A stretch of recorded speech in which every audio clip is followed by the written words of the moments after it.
증명하지만 믿을 수 없다 49번째 이야기입니다. 오늘의 이야기는 다시 페르마와 파스칼의 시대로 되돌아가서 시작하겠습니다.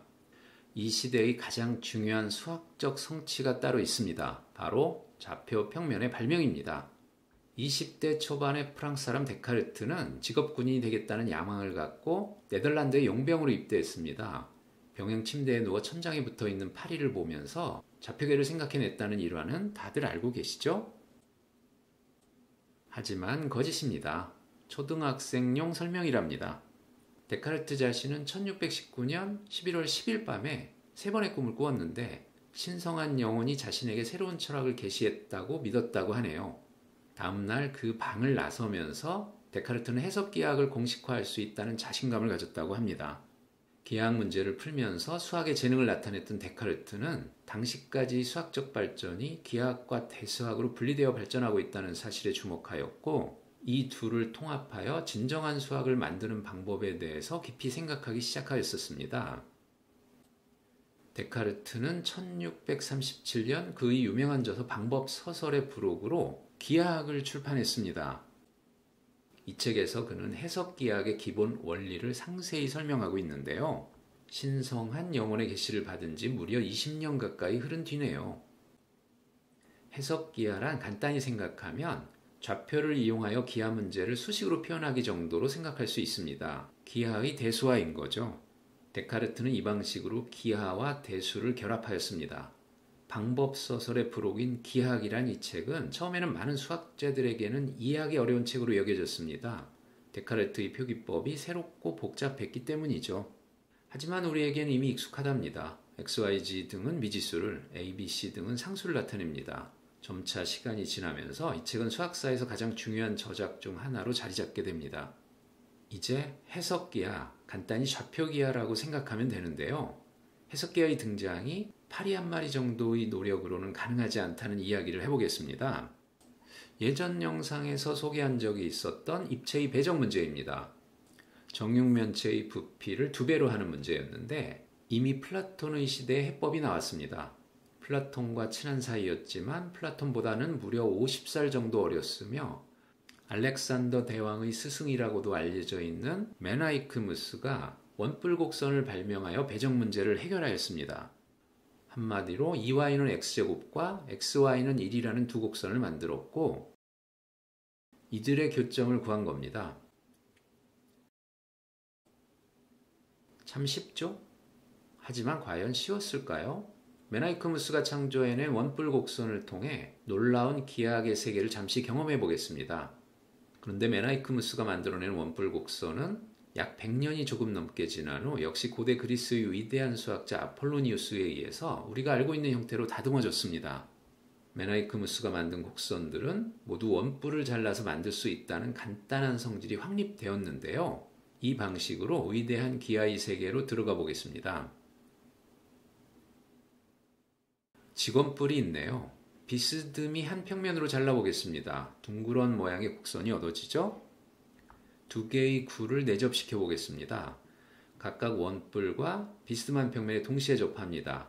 각각의 구가 평면과 접하는 점을 F1, F2라고 하겠습니다.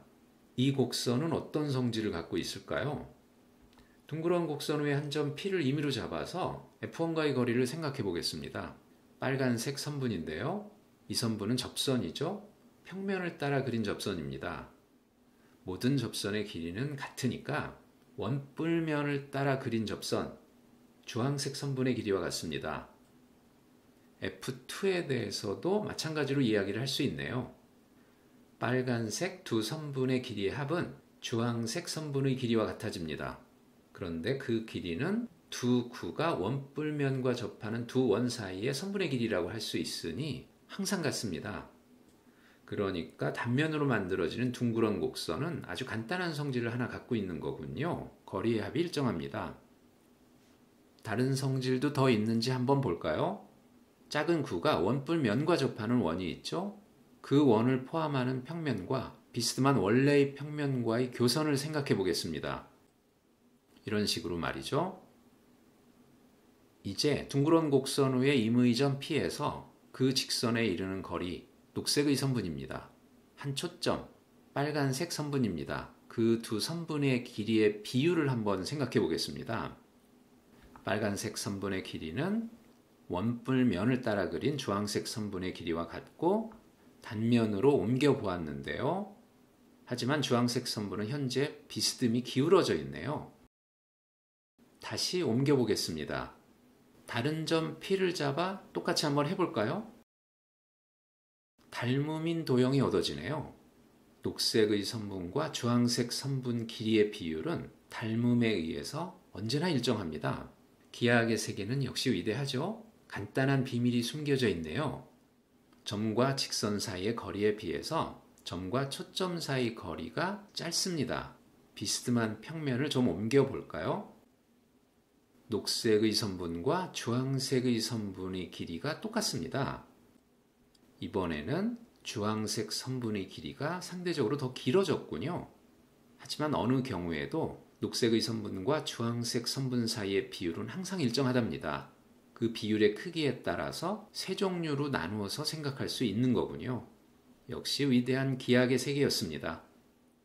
이제 방정식의 세계로 가보겠습니다. 포물선의 방정식을 만들어 보겠습니다. 최대한 그리스 수학자들의 방식으로 만들어 보도록 할게요.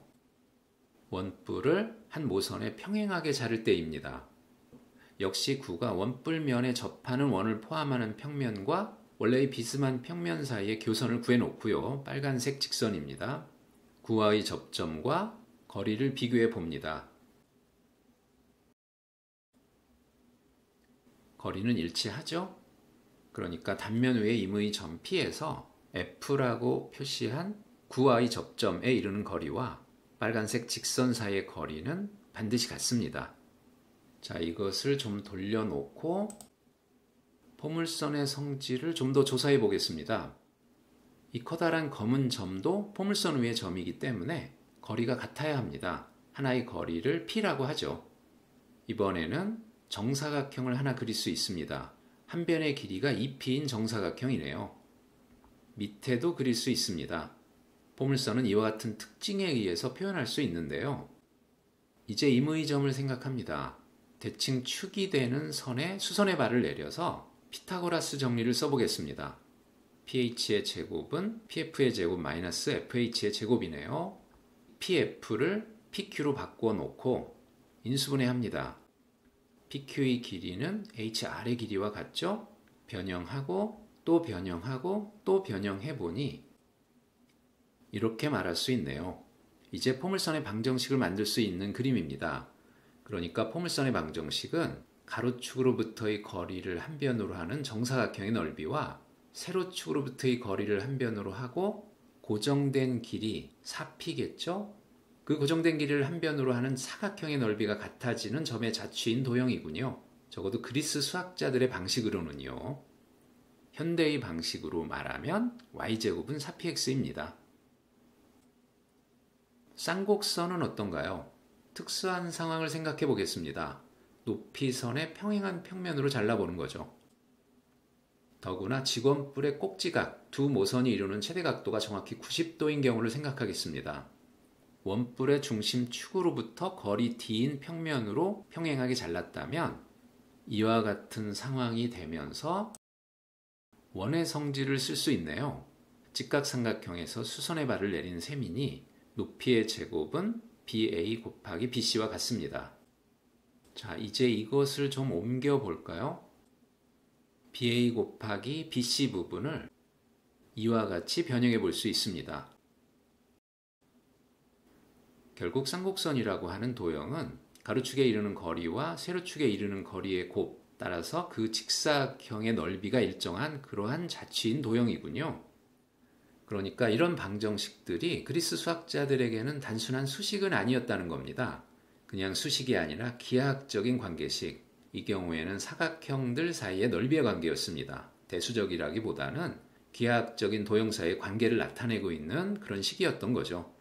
이런 방식으로 현대의 우리가 보기에는 단순한 대수적인 식이다 라고 생각할 수도 있겠지만 그리스 수학자들 입장에서는 전혀 그렇지 않았다는 겁니다. 곱하기는 반드시 넓이와 연결되어서 생각되어져야만 했죠. 그러니까 함부로 x 더하기 xy와 같은 식을 사용하는 것은 곤란했습니다. 길이와 넓이를 더할 수는 없으니까요. 대수적인 식을 매우 엄격하게 해석했기 때문에 대수적인 식을 자유롭게 사용하는 것은 매우 힘들었습니다. 하지만 데카르트가 이것을 해결했습니다.